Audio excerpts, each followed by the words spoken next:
Y volvemos al aire de Ella Fue con un tema que nos interpela muchísimo y un tema para el cual no nos da la nafta para poderlo explicar básicamente al aire. Por eso acudimos a gente que de verdad sí puede hacerlo, ¿no? Que tiene muchísima data sobre esto. Estamos hablando de lo que sucedió con el Silicon Valley Bank, ¿no? Y cómo esto después se multiplicó en los bancos suizos. Esta crisis tremenda financiera que ha llevado a que, por ejemplo, hace horas nada más, la secretaria del Tesoro de Estados Unidos prometa que ante otra crisis como esta va a salvaguardar los depósitos de las personas. Está toda esta dicotomía entre hay que salvar los depósitos o hay que salvar a los bancos. ¿Los bancos no son también culpables de que esto haya sucedido? ¿Por qué los salvamos a ellos? ¿Por qué se los salva? No es que lo hagamos nosotros, ¿no? Nosotros ni pinchamos ni cortamos. Para hablar de estos temas estamos en comunicación nada más y nada menos que con Martín Eduardo Genero, que es de Clave Bursátil. Hola Martín, ¿cómo estás? Bienvenido a Ya Fue. Lu y Pato te saludamos. ¿Cómo estás? ¿Vas a salvaguardar los depósitos? Muy bien, Martín, muchísimas gracias por atendernos. Estamos, la verdad, muy intrigados porque alguito entendemos, pero nos gustaría que nos expliques cuál fue la génesis de esto, qué es lo que sucedió con el Silicon Valley Bank allí en Estados Unidos.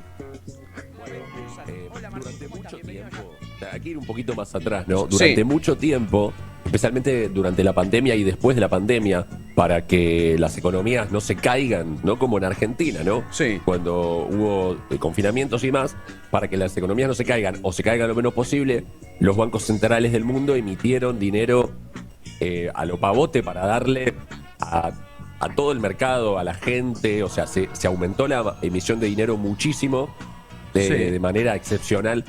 Y eso generó una cantidad de dinero circulando por el sistema financiero en el mundo muy grande. Sí. Y eso podemos pensarlo como... Imagínate que llueve mucho más de lo normal. Bueno, crece, digamos, lo que tenía que crecer, los yuyos y cualquier cosa crece. Claro. Si hay agua en exceso, ¿viste? Claro.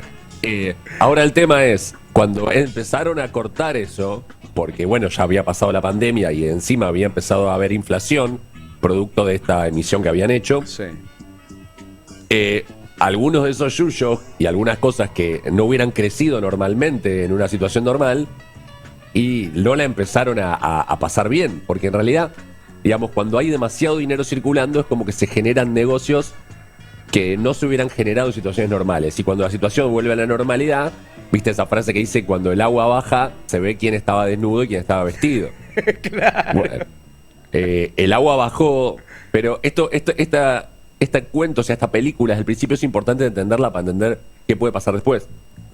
Cuando el agua bajó, había muchos que estaban desnudos. Algunos estaban desnudos por su propia culpa, algunos estaban desnudos porque, bueno, dijeron, pensamos que esto era una playa nudista, perdón.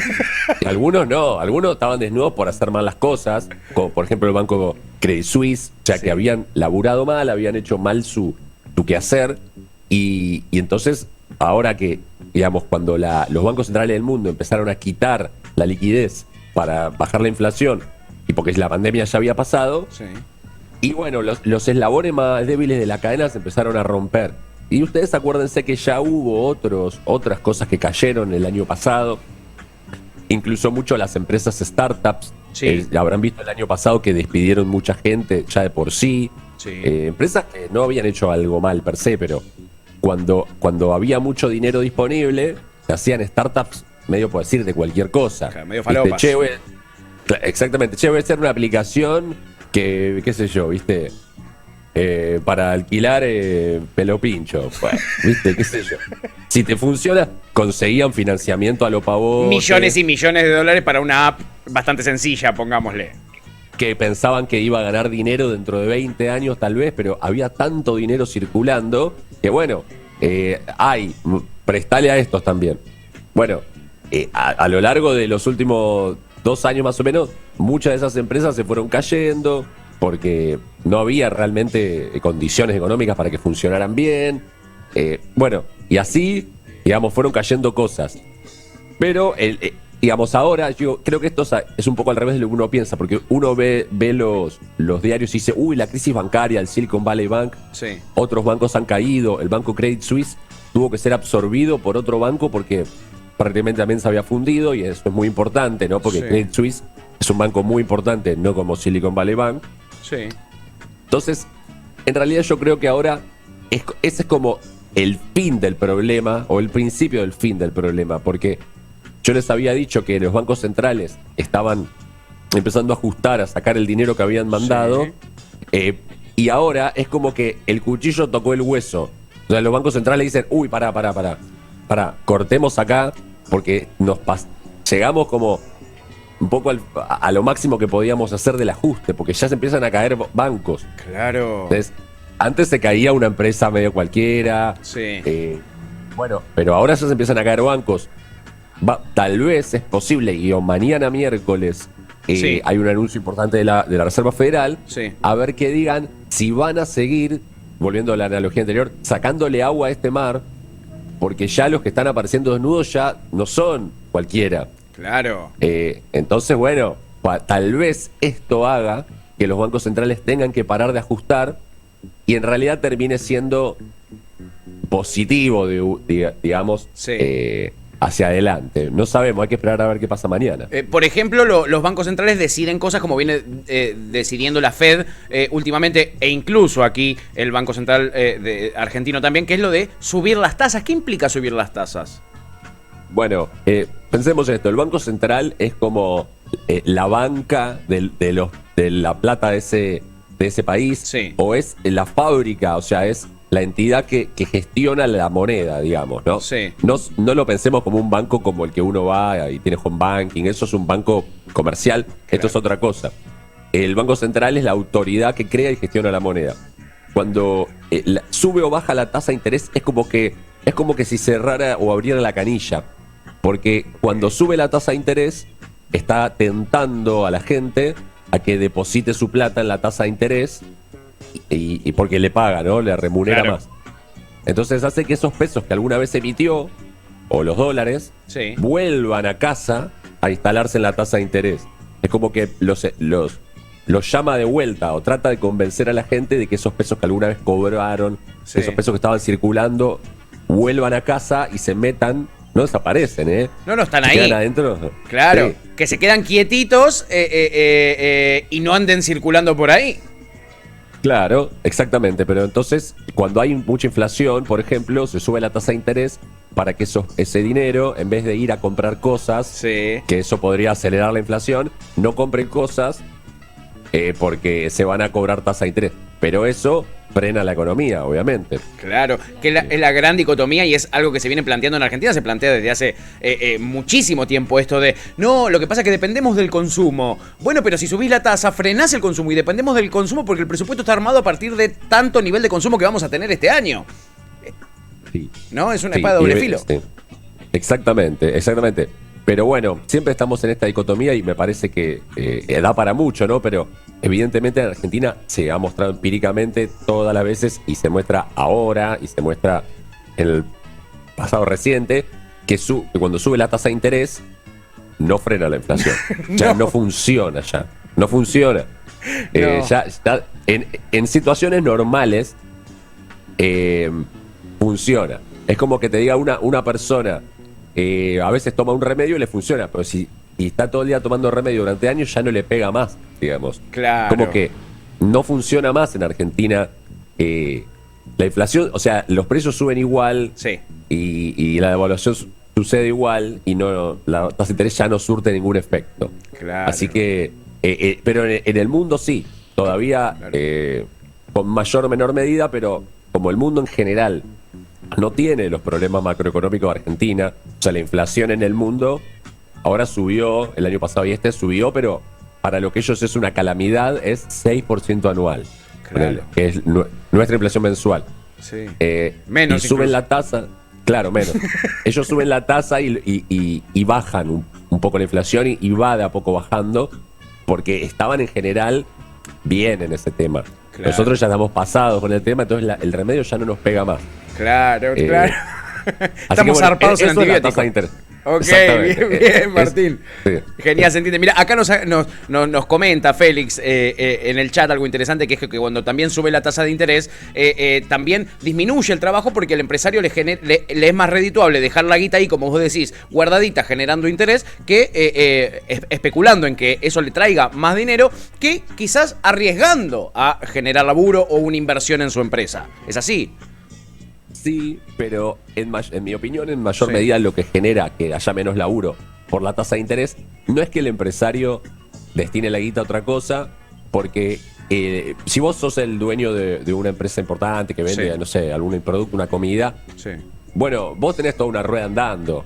Claro. Y la tasa de interés sube y baja. Entonces es difícil que vos, digamos, saques la guita de algo y la pongas ahí porque las empresas no es que tocas un botón y la prendés y la apagás, sino que Claro. tiene toda una dinámica más compleja. Pero lo que sí pasa es esto. La tasa de interés no solamente es la plata, o sea, se usa para colocar, sino para pedir. Claro. ¿Entendés? Entonces, lo que pasa es, claro, a vos te pagan una tasa de interés. Hoy en Argentina es 75%. Sí. Pero si vos querés pedir plata para algo, también es el 75%. Entonces, las empresas y también los estados suelen funcionar, o sea, los grandes emprendimientos en la economía se hacen con deuda. Sí. No es que uno, soy una empresa y quiero expandirme a una provincia nueva, no es que yo junto toda la plata una arriba de la otra y voy y pongo la torta y me expando. Yo voy pidiendo crédito para poner una nueva fábrica o para hacer una inversión. Sí. Entonces, si la tasa de interés es alta, nadie puede pedir crédito y nadie puede financiarse para proyectos y no hay proyectos y Claro. no contrato gente. Y, Es lo mismo que pasa con las propiedades, las casas y Claro. los departamentos. Claro, totalmente.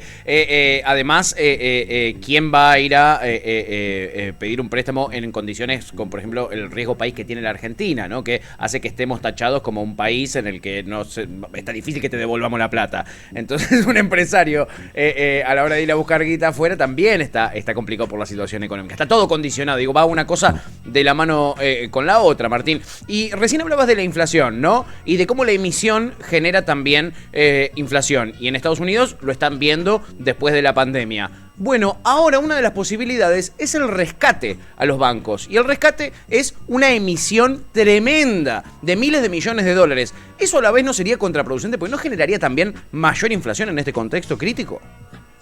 Sí, yo creo que ahora la Fed, la Reserva Federal, pero esto pasó, es gracioso porque pasó todas las veces que la Reserva Federal subió la tasa frente a crisis. Pasó en el 2008, pasó en el 2001, pasó en todas las crisis y siempre vuelve a tropezar con lo mismo. Pero bueno, la Fed estaba luchando contra la inflación y por eso le estaba sacando el agua al mar. Y ahora que están todos en bolas y que es demasiado riesgoso, pues ahí tiene que volver a poner el agua en el mar. Y la lucha contra la inflación y pasará a un segundo orden, digamos, porque la crisis de los bancos en el corto plazo parece mucho más grave y puede producir un cataclismo más grande ahora que la inflación, que tiene un efecto como más permanente y más largo, digamos, en detrimento de la economía. O sea, no es que en Estados Unidos, por ejemplo, es un poco increíble, pero hay pleno empleo. Sí. Hay más empleo del de que la Reserva Federal quiere que haya. O sea, Estados Unidos, para frenar la inflación, está tratando de hacer caer la cantidad de empleo a propósito. Claro. Y no lo puede lograr. Y Sí. no lo logra. Qué loco, Es ¿no? increíble esto. Sí. Qué loco, qué Entonces, loco. puede ser que digan, che, tenemos que elegir entre dos males. Sí. Que se empiecen a colapsar los bancos o que la inflación acelere de nuevo.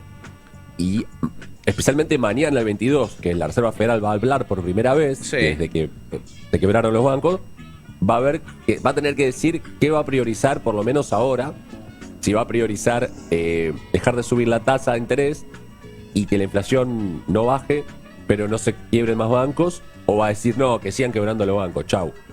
No creo que lo haga, la verdad. Vos decís que no. Yo creo. No, y por eso yo creo que tal vez este sea como el fin de esta crisis, porque la Reserva Federal, esta situación de los bancos quebrando le pone un límite a la Reserva Federal en términos del ajuste que estaban haciendo hace 1 año y medio. Claro. Entonces tal vez sea el capítulo final que hace tocar fondo a la Reserva Federal en este tema y le hace recular en su política de ajuste que lleva 1 año y medio y empieza un ciclo de nuevo desajuste, de nueva emisión, de nueva expansión, pero atentos a lo que pase con la inflación en el mundo. No sé qué va a pasar con eso. Claro. Capaz se instale o tengamos inflación alta. Sí. A nosotros 6 anual no es alto. Ojalá, me tiro de cabeza. Igual, claro, si me viene eso, es yo como estoy, cuando, Yo estoy. Es como cuando dicen que el mundo se argentinizó, en el mundo del mercado, en las finanzas, se está hablando mucho de eso. Sí. Y puede ser que el mundo se argentinizó en esta etapa de la historia. Pero los campeones del mundo somos nosotros, así que se pongan en la fila. Martín, quizás hay alguien del otro lado que no está muy metido en los temas y no entiende por qué sería tan grave el quiebre de algunos bancos. Sobre todo, cómo nos puede afectar a nosotros que quiebre, no sé, el Credit Suisse o que quiebre el Silicon Valley Bank. ¿Cómo le explicarías a alguien que quizás no está muy metido en el tema cuál es el peligro de la quiebra de sucesiva de bancos? Porque es uno atrás del otro y que quiebre un banco, hay muchos negocios y venta de bonos, etcétera, entre los propios bancos, entonces quiebra uno al lado del otro. Cuando quiebra uno, muy probablemente caigan un par más. ¿Cómo le explicarías a alguien que no sabe del tema cuál es el peligro de que quiebren los bancos? Bueno, los bancos, cuando toman los depósitos de uno, el negocio del banco es, vos le depositas plata y el banco se da vuelta y hace negocios con tu plata. La presta, pero por ejemplo. Es así, la presta, sí, la presta. Entonces todos los bancos toman plata de la gente y le prestan a otro. En ese prestarle a otro está todo el negocio del banco. Y los bancos se prestan entre sí, uno le presta al otro, el otro al otro, el otro al otro, está muy interconectado todo eso. Y lo que puede pasar, si quiebra uno y queda patas para arriba, no le paga a aquellos a los que le prestó, y entonces otro que no había quebrado, que estaba bien, por ahí pierde toda su inversión, porque el banco de al lado le quebró y entonces no le pagó. Entonces, un banco, en un sistema donde todos le deben a todos, si por ahí hay uno que hizo mal las cosas y queda patas para arriba, le defaultea la deuda al banco de al lado, digamos, que por ahí había hecho las cosas bien, pero le defaultearon la deuda, o sea, no se la pagaron, sí. Y entonces ese banco se daña económicamente y por ahí el de al lado también, y así. Es como un lugar donde todos le deben plata a todos, claro. Todo funciona bien, mientras todos le pagan a todos, pero si uno se funde, entonces perjudica a un segundo, y si ese segundo también se funde, ese perjudica a un tercero, y ese a un cuarto, y ese a un quinto. Claro. Y así un dominó de quiebras de bancos, ¿no? Y lo que eso podría pasar. Y lo que hay del otro lado es la gente poniendo sus ahorros, por ejemplo, poniendo su sueldo, poniendo todo eso. Cuando quiebra un banco, no devuelve, no le da la plata a la gente que le depositó. El banco no, pero sí. Existe un sistema en Estados Unidos que se llama FDIC. Sí.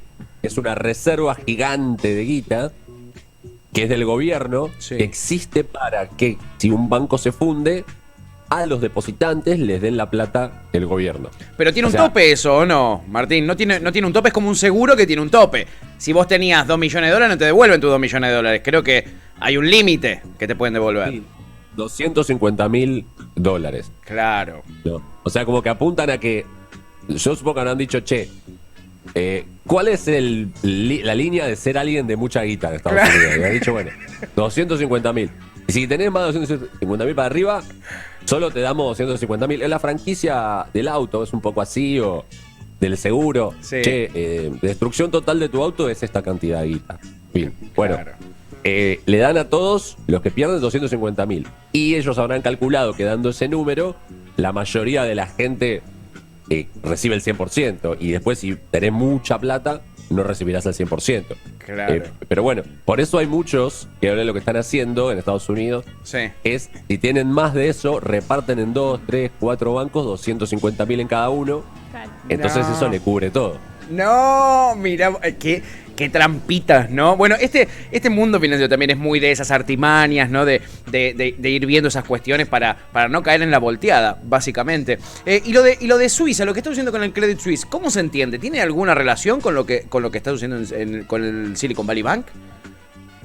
Sí, es un poco gracioso o llamativo, porque Suiza supuestamente es el ejemplo de lo que anda bien en el reloj suizo, en tal cosa suiza. Sí. Bueno, el Credit Suisse es un banco que antes tenía otro nombre y ya había sido comprado, o sea, ya había sido mal administrado, sí. Y había sido absorbido hace mucho tiempo Y ahora estaba por caer, antes de que pase esto, de nuevo. O sea, Credit Suisse hace un año más o menos que viene con grandes problemas. Echaron al CEO, pusieron a otro CEO. Sí.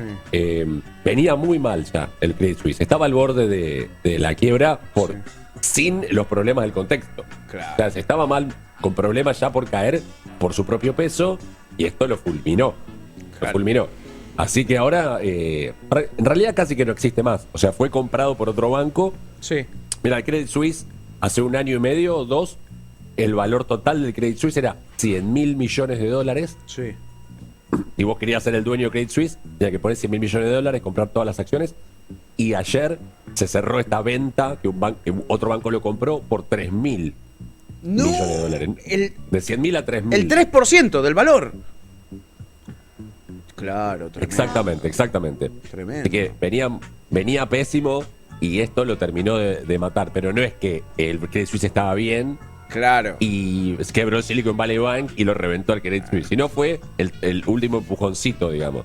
Acá me dicen, hacemos una vaquita y lo compramos nosotros al Sí, Credit digo, Suisse. ¿qué pasó? Igual tiene unos kilómetros el Credit Suisse, no nos conviene, no nos conviene. Y no sé si llegamos a 3.000 millones, la verdad. La verdad que está difícil. Supuestamente son todas las reservas netas que tiene el Banco Central hoy. Eso es lo que... Ahí iba a ir, Martín, qué genio. Justo iba a ir ahí. Nosotros tenemos 3.000 millones de dólares y es lo último que tenemos. ¿Por qué no compramos el Credit Suisse y cortamos acá, cerramos acá? Ayer el Banco Central vendió, en este contexto tan terrible, 260 millones de dólares. De los 3.000 que le quedaban, ahora le deben quedar 2.700, ponele. ¿Qué significa esto? ¿Por qué es tan crítico y por qué es tan grave? Y además, perdón que te bombardee a preguntas, ¿por qué el Banco Central tiene que salir todos los días a vender sus dólares? ¿Por qué sucede esto?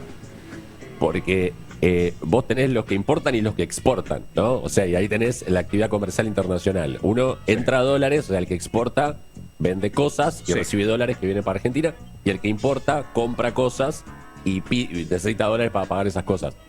Lo que pasa es que nadie exporta porque hay una sequía tremenda y por un montón de cuestiones que ya conocemos de larga data. Sí. Argentina nadie exporta, o sea, exportan muy poco. Algunos no exportan porque no tienen nada que exportar por la sequía, otros no exportan porque el tipo de cambio está muy retrasado respecto de otras variables como la inflación y demás. O simplemente por algún motivo tendrán, no quieren exportar, no quieren vender lo que tienen que podría venderse. Sí. Entonces, los que importan sí necesitan, porque no sé, fabrican autos y necesitan, qué sé yo, ¿viste? La pantallita es importada, ¿viste? Sí, el chip. Sí. Ponele. Sin eso no pueden terminar el auto. Entonces van y dicen al Banco Central, dame dólares para comprar el chip o la pantalla. Y el Banco Central le tiene que dar porque si no, no hay autos. Y no solo auto, empieza a no haber cosas. Claro. Y se arma un desabastecimiento tremendo. Entonces el Banco Central le tiene que dar, les da lo menos posible. Mirá Sí. que la canilla de las importaciones está cerrada a un nivel histórico. Y igual todos los días hay algunos dólares que la economía argentina necesita usar. Claro, 100, 200 millones por día. claro. No queda otra. Y como nadie ingresa dólares, solo egresan dólares, se van yendo. Vos dijiste ayer 250.000, Sí. pero encima ayer la Corporación Andina de Fomento, que es un organismo multilateral de crédito, Sí. le había prestado a Argentina. Ayer entraron 2 préstamos, uno de la CAF Sí. y otro de un banco de desarrollo latinoamericano. En total, entre los dos le prestaron a Argentina 500 millones más o menos. La mitad se fue el mismo día que entró. Tremendo. ¿Entendés? En las últimas 4 semanas ya vendimos más de 1.000 millones de dólares. Exactamente. La fragilidad es total, Martín. Sí, la fragilidad es total. Y la incertidumbre es alta porque todos se preguntan lo que vos te preguntás, o ustedes se preguntan, che, ¿y si llegamos a cero qué pasa? No, y Mejor no ya hemos saberlo. llegado- Claro. Muchas veces hemos llegado a cero y se han usado un poco de los dólares de la gente. Famosos dólares de la gente, que son los dólares que la gente tiene en los bancos. Sí. Esos dólares, el banco los tiene en el Banco Central. El banco, ponele, no sé, el banco que vos tengas a la vuelta de tu casa, Sí. los pone en el Banco Central. En eso, el Banco Central no deja que los bancos argentinos se den vuelta y los usen para prestar los dólares. Eso es después del 2001, una ley que salió. Claro. Exactamente, sí. No pueden prestar los dólares excepto a importadores o exportadores y personas que generan muchos dólares. Sí. Entonces no hay riesgo del corralito. que fue lo que pasó en el corralito, fue que los bancos habían hecho negocio con los dólares y cuando la gente lo fue a pedir, no estaban. Entonces, ahora siempre están. El problema es que cuando el Banco Central llega a cero de reservas, lo han hecho todos los gobiernos, esto empiezan a usar de los de la gente. Y afortunadamente, digamos, todas las veces que pasó, finalmente volvieron a recomponer las reservas y dejaron de usarlos, los de la gente. Fue como de emergencia, ¿viste? Claro.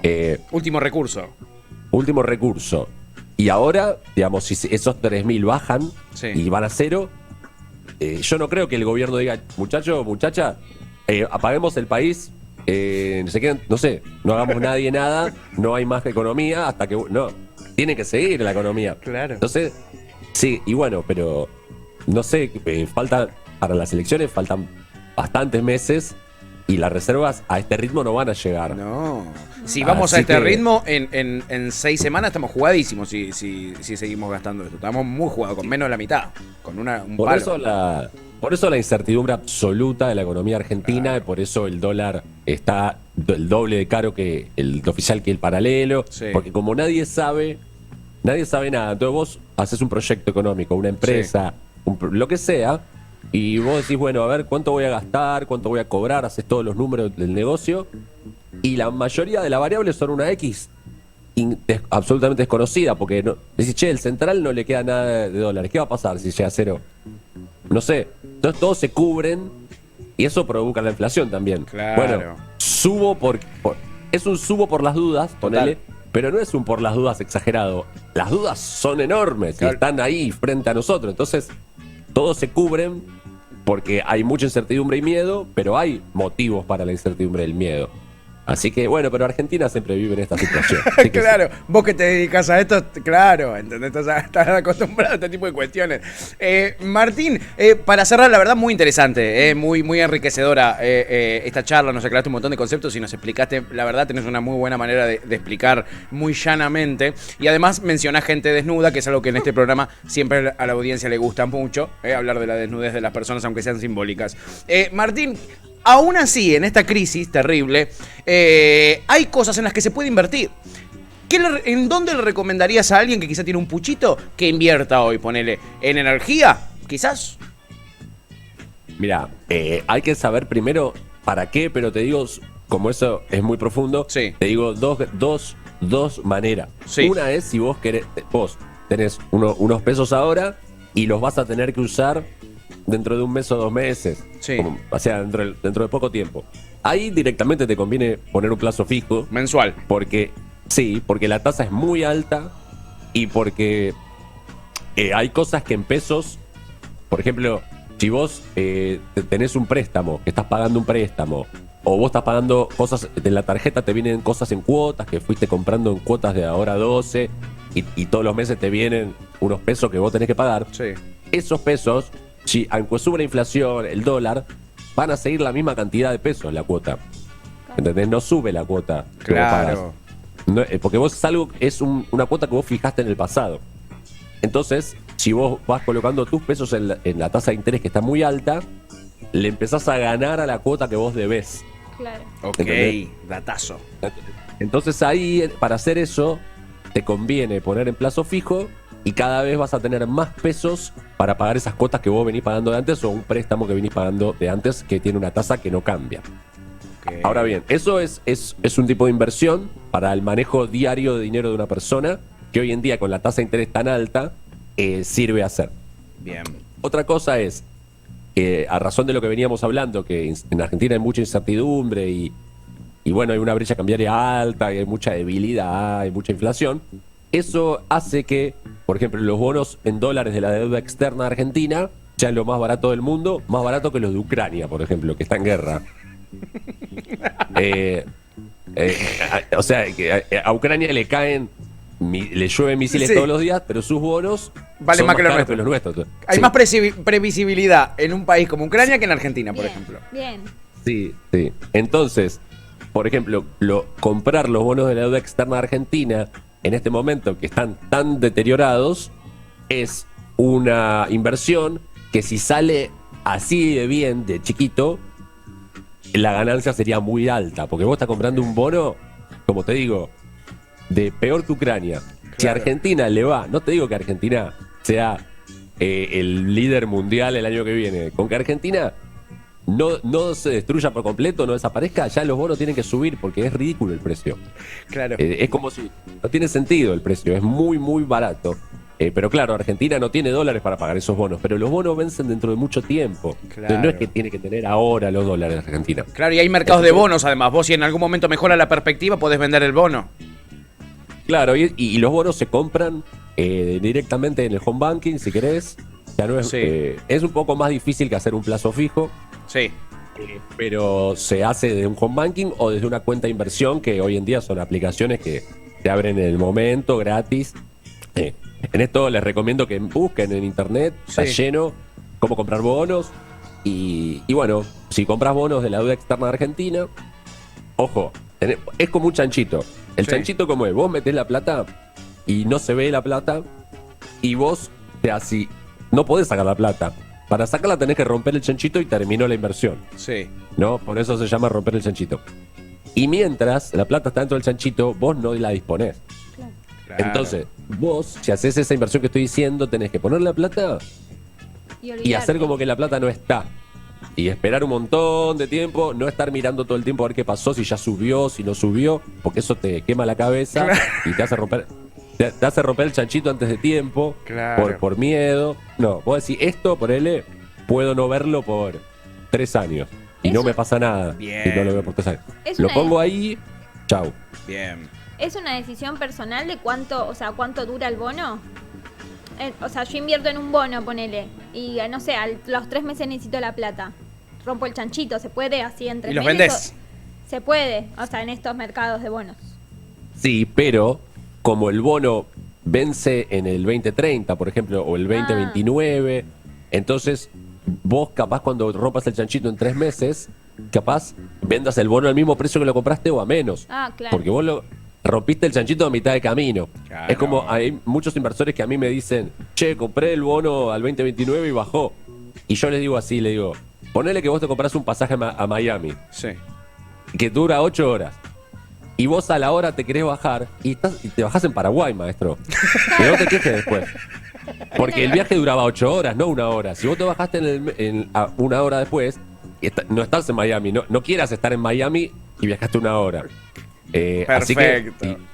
¿entendés? Tenés que, por eso digo que es para largo plazo y que hay que hacer de cuenta que no tenemos la plata. Claro. Total, total. Una a largo plazo con un poquito más de riesgo y la otra mucho más segura y a cortísimo plazo si querés como un plazo fijo que te permite hacerlo a un mes. Yo les recomiendo que vayan a Clave Bursátil. Allí Martín hace sus informes que están buenísimos, Martín. Yo me remiro tus videos, sale muy bueno. Esta misma manera de explicar la tienen todos sus videitos. No sé cuándo sale el próximo, la verdad, pero lo espero ansioso con todo este lío que hay. ¿Dónde te podemos encontrar? ¿Dónde podemos consumir tus contenidos? Eres un gran generador de contenido financiero, Martín.